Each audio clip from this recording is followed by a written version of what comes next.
шырайлы, ауа райы қолайлы, қонақ жаймыз келіңдер, шуақ шашар арайлы. Бұлақтау теңізі бар, толқындары ән салар, Каспий суы мөлдіреп, жағалуда сыр шөппек.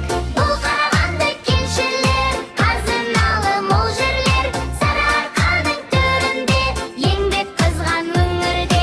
Бұл Түркістан киелі тарихты жұрт сүйеді, кесенесі керемет, рухани күш береді.